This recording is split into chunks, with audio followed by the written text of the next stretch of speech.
It's time for Lefties Losing It. And you know, when I think about the wonders of the natural world, I immediately think of puberty blockers, bottom surgery and other irreversible trans treatments, don't you? Let's check what is happening at Yosemite National Park.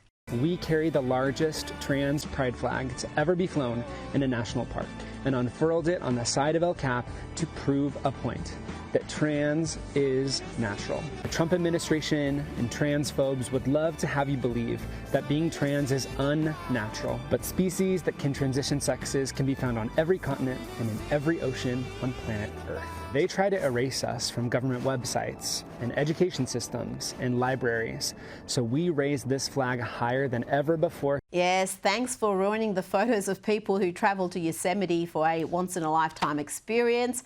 That unauthorised little stunt was shut down by park authorities and the flag has been thankfully removed. Okay, from that absurdity to another, here is a disabled trans Muslim pro-Palestinian woman activist, identifies as a woman. This should be a comedy sketch, but apparently it is all too real and this gentleman is very serious. I stand before you all as a proud Kashmiri trans Muslim woman. I'm disabled and this state hates that.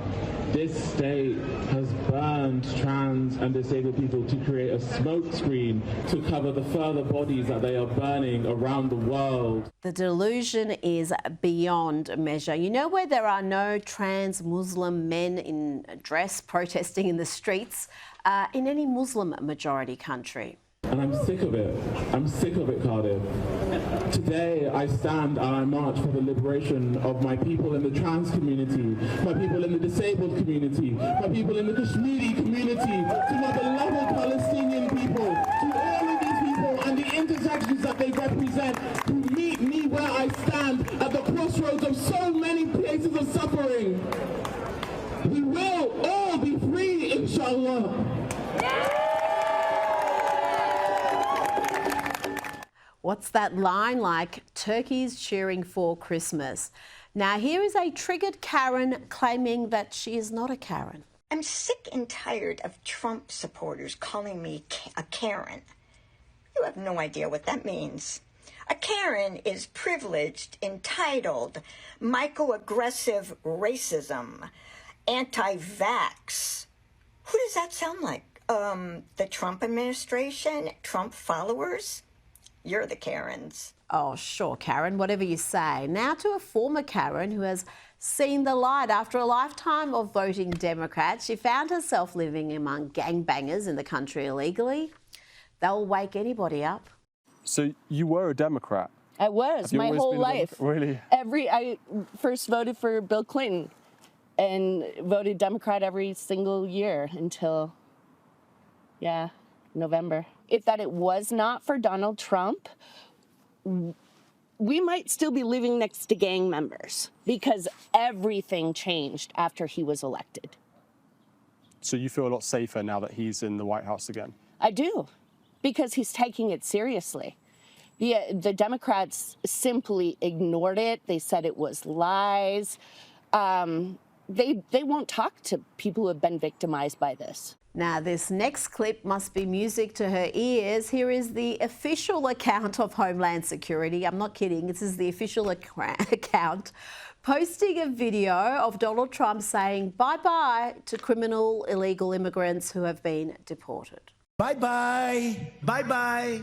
Bye-bye. Bye-bye. Bye-bye. Bye-bye. Bye-bye. Bye-bye. Bye-bye. Bye-bye. Bye-bye. Bye-bye. Okay? Bye-bye. Bye-bye. Bye-bye. Bye-bye. Bye-bye. Bye-bye. Bye-bye. Bye. Bye. Bye-bye. Bye-bye. Bye-bye.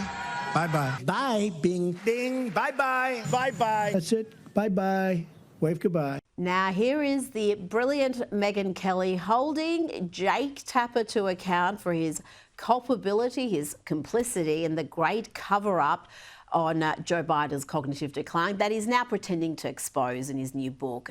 This is beautiful stuff, folks. Enjoy. Over here in my ecosphere, we were covering all of these. It wasn't just falling down. It was getting lost. It was some of the stuff you report in your book, we knew and we were reporting on, like the multi-jump cuts in the videos of him, or it was obvious he couldn't get through a 1-minute take. It was clear to us that he was using teleprompter, and there was some reporting on that at the time, all of which the White House was denying. Now, the current White House, I have some connections. With the Joe Biden White House, I had none. But you did. There was an attempted cover-up.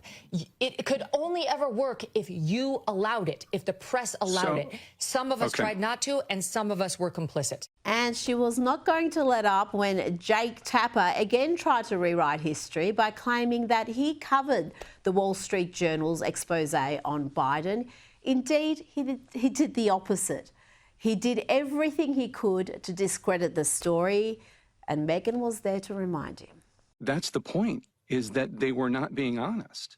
That's the point. Well, how did the Wall Street Journal get it in June of 2024? And Jake Tapper and CNN couldn't find sources for this story then before he dropped out? Annie Linsky and Siobhan Hughes did an amazing job in their reporting. And they should be heralded, and I heralded them. I had them on my show right after the debate to talk about their great reporting. But Annie Linsky... After the debate. But you did not put them on when they published that story, which was before the debate. Correct. I don't know what the booking situation was, but it wasn't because I didn't want them. I'm sure I said that day, let's book. I'm sure I said that day, let's book that.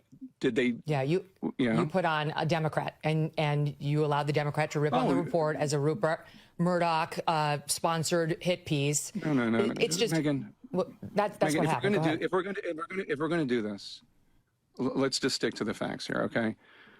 When there is a damaging report... That's what I've been doing all along. I'm talking about what you just said. Didn't miss the biggest story of the century when it comes to presidential politics, and one of us did. That was beautiful, wasn't it? And now you've got Jake Tapper out there, the Russian collusion hoax spreader, the Biden cognitive decline cover-up participant.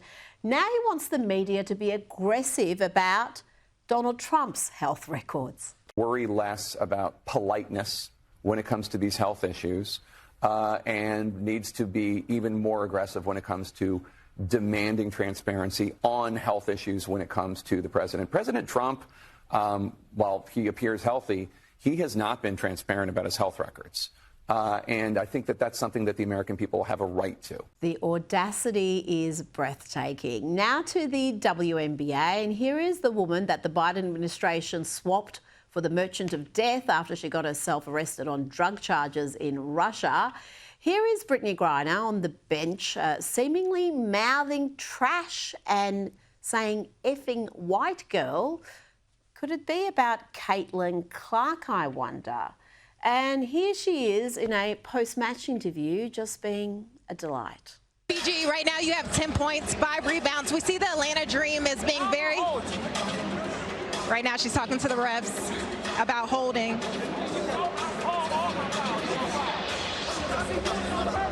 We're going to send it back to you guys. And to make the league even less appealing, the Minnesota Lynx decided to hold in front of a mostly empty stadium a moment of silence for George Floyd. You remember him, the felon who died with a fatal level of fentanyl in his system and who had a long record of criminality and violence, including against women. Yes, the WNBA thought this was a good idea. Thank you guys for taking a minute to honor the life of George Floyd. George was a father, a brother, and a son. And his life, like every life, held meaning. His death exposed the holes that are still in our justice and criminal institutions today.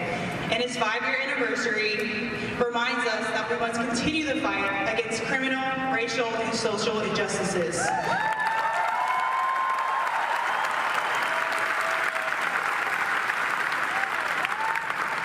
We cannot stay silent. Every life deserves respect and dignity. Thank you. Yes, every life should be respected, including the life of Floyd's female victims. That includes the victim of an aggravated robbery with a deadly weapon in which George Floyd and 5 others forced their way into a woman's apartment, and where Floyd pushed a pistol against the abdomen of the female victim, threatening her life. That's the character WNBA want to elevate to hero status, deserving of a tribute on the 5th anniversary of his death.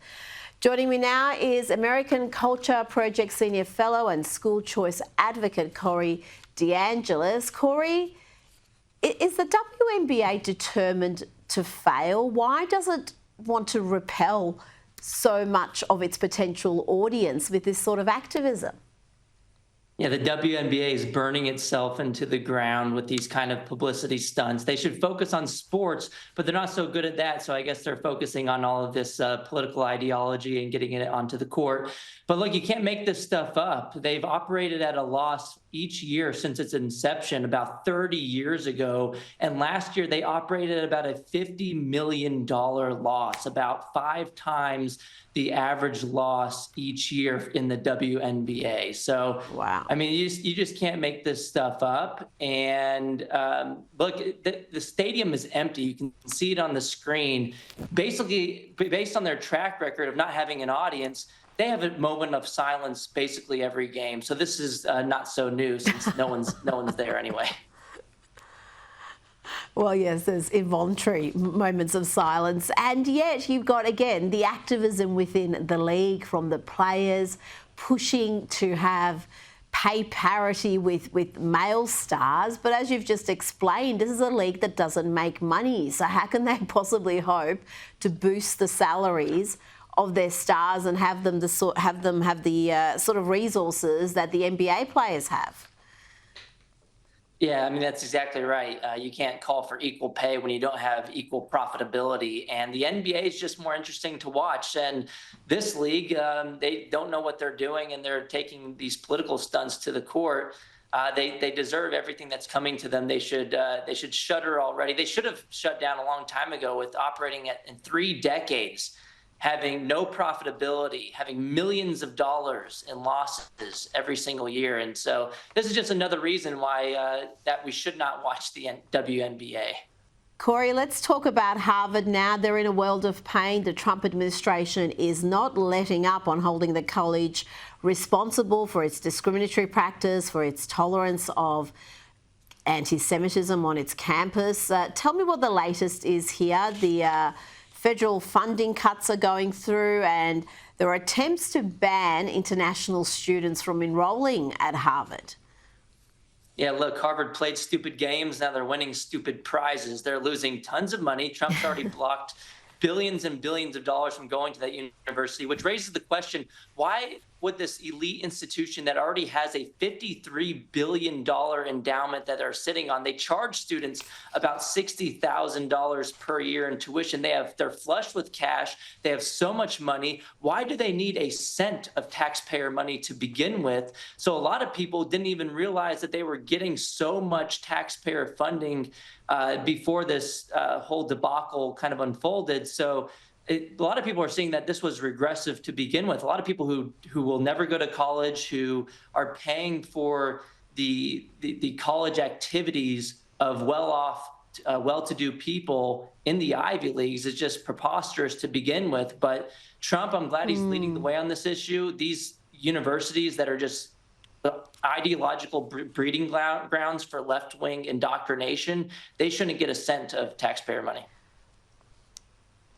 Well, you talked about being ideological breeding grounds for left-wing indoctrination, and the data bears that out. Have a look at this graph showing that Harvard is an echo chamber. It's got less than 3% of its faculty identifying as conservative, and 78% there are left or very left.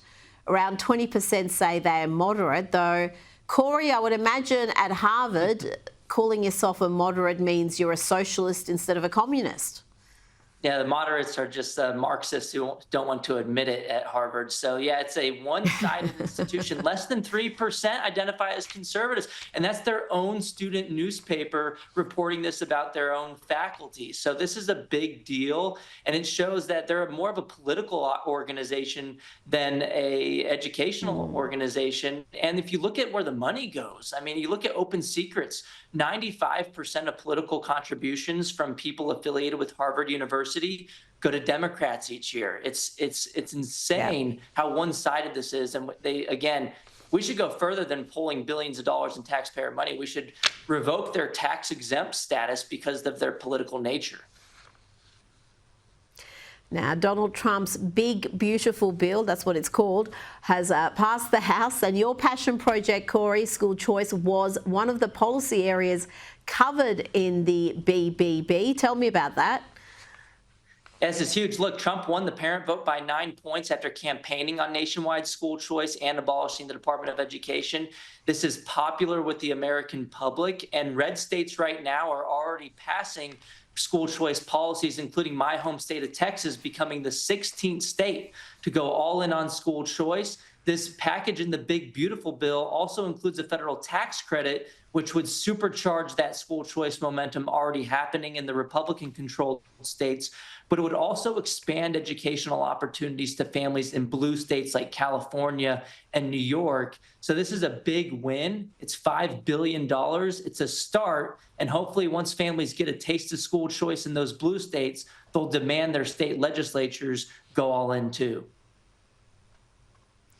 Now, you mentioned the clear mandate that Trump has. He campaigned on a platform of dramatic change, and part of that was abolishing the Department of Education. But a federal judge has now blocked the Trump administration from carrying out the president's executive order to dismantle the Department of Education. What else can you tell me about this? Does that mean that policy is over? This is the clearest example of judicial activism that I've ever seen. This guy was appointed by Democrat Joe Biden. He has a history of donating to the Democrat Party. He's in lockstep with the teachers union doing their bidding. Randy Weingarten, the head of the AFT, the largest teachers union in the country, in the United States, she celebrated the decision. She was the main plaintiff in the decision as well. And so this is just protection of special interest teachers unions more than anything else. But the fight isn't over yet. This same judge, his last ruling that was a pro-DEI racist ruling, got overturned at our U.S. Supreme Court. I expect this one will also get overturned as well. So Trump is still in the fight here. This short-term loss with judicial activism is not going to make us lose the war.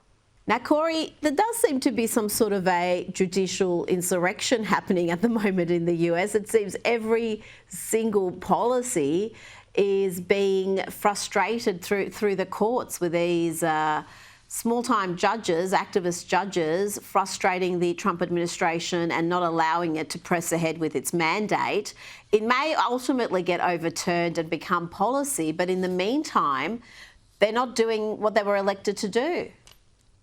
That's right. They're more political pawns than judges. They're supposed to be unbiased. They're supposed to follow the rule of law, but they don't. A lot of the times they're less accountable than the politicians in the legislature because you can't vote them out. So this guy got appointed by Joe Biden, and he's going to do whatever Joe Biden wants him to do. And so this puts people in limbo. It puts the American people in limbo. And that's going to hurt the Democrats in the next election because of all this back and forth. But at the end of the day, the conservatives control the Supreme Court most of the time here in the United States. So I think we'll ultimately win the war, even if we lose the battle in the short term. So the Democrats are pulling out all the stops. They lose in the legislature, so they fight it through the courts to try to stop the will of the people. But they're going to lose at the end of the day. And so I'm okay with that.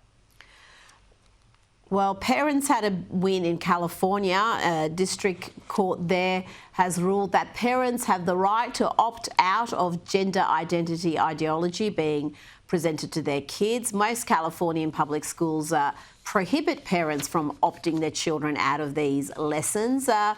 This is a positive move forward, particularly in a state like California, which is at the forefront of so much of this madness, Corey. Yeah, this is a huge win. This judge ruled based on the First Amendment to free speech that the school was violating the First Amendment rights of parents by keeping them in the dark, by not allowing them to opt out, and by essentially using compelled government speech, making kids learn this about this gender ideology curriculum. Families now will be able to have that information up front, and they will also be able to opt out if they're not happy with the values that are being instilled with their children. So for this to happen in California, I'm very optimistic. This is going to spread to other states too. And this is how it always should have been. But we should take it a step further. You should obviously be able to opt out of your kid's school if it's not aligned with your values. But you should also be able to take that money with you to another school that is aligned with your values. This is a great argument for school choice, to have the money follow the child to a school that best meets your needs. Corey DeAngelis, thanks so much for your time. Hey, thank you so much for having me.